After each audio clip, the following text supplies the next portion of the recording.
Bismillahirrahmanirrahim. Assalamualaikum warahmatullahi wabarakatuh.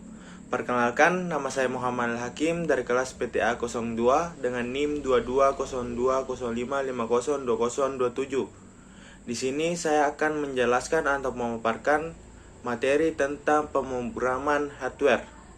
Nah, langsung saja kita masuk ke materinya. Baik, langsung saja kita masuk ke materi pemrograman hardware. Yang pertama itu ada dasar elektronika dan digital. Dasar elektronika dan digital terbagi dua. Yang pertama itu elektronika.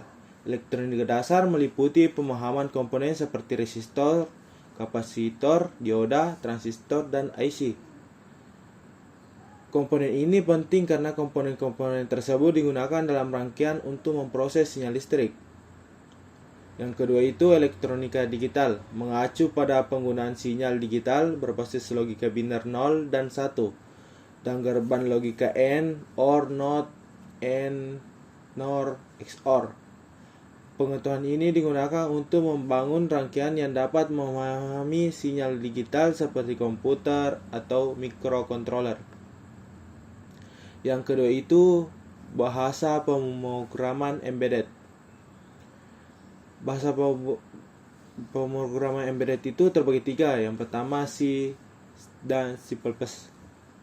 Bahasa pemrograman utama dalam sistem embedded karena efisien dan memungkinkan akses langsung ke memori dan hardware. C++ sering digunakan untuk menulis kode yang berjalan pada microcontroller. Yang kedua itu assembly. Assembly adalah bahasa yang sangat rendah tingkatnya dan langsung berhubungan dengan instruksi yang dipahami oleh prosesor.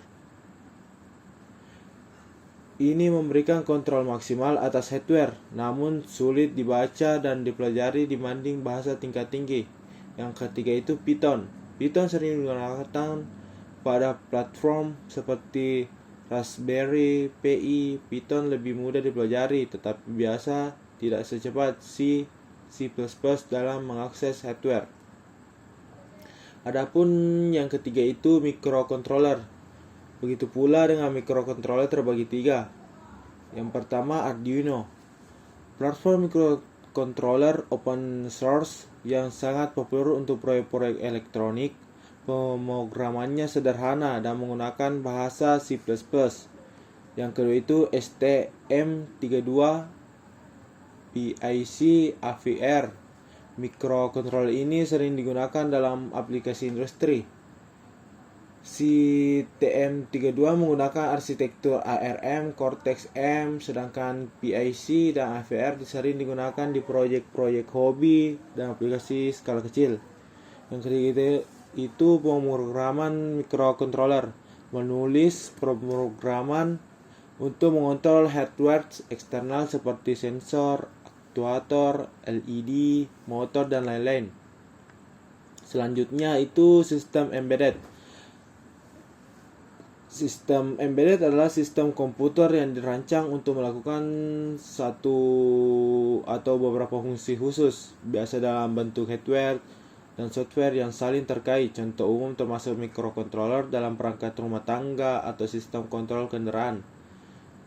Adapun aplikasi sistem embedded digunakan dalam berbagai aplikasi melalui dari perangkat medis atau transportasi, sistem telekomunikasi hingga IoT. Selanjutnya itu input-output.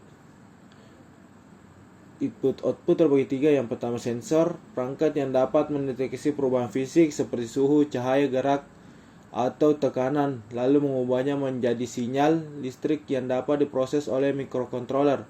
Aktuator, perangkat yang mengubah sinyal listrik menjadi aksi fisik seperti motor, relay, atau solenoid. Yang ketiga komunikasi serial seperti UART, SPI, dan 12C digunakan untuk berkomunikasi antara microcontroller dan perangkat eksternal. Yang keenam itu pemrograman real-time system. Pemrograman real-time system tersebut terbagi dua. Yang pertama itu real-time system. Sistem yang memerlukan respon cepat terhadap suatu kejadian seperti sistem kendali pesawat terbang atau sistem pemantauan jantung. Waktu respon harus sangat tepat, seringkali dalam hitungan mikrodetik. Yang kedua itu RTOS, sistem operasi yang mendukung sistem real time dengan penjadwal tugas yang dapat dijamin waktu eksekusinya. Contoh RTOS termasuk FreeRTOS dan VxWorks. Yang selanjutnya itu perancangan dan pemrograman interface. Bus komunikasi 12C, SPI, UART, dan CAN adalah protokol komunikasi yang digunakan untuk menghubungkan berbagai perangkat di dalam sistem embedded. 12C digunakan untuk komunikasi dengan banyak perangkat melalui dua kabel, sedangkan SPI biasanya lebih cepat namun menggunakan lebih banyak pin.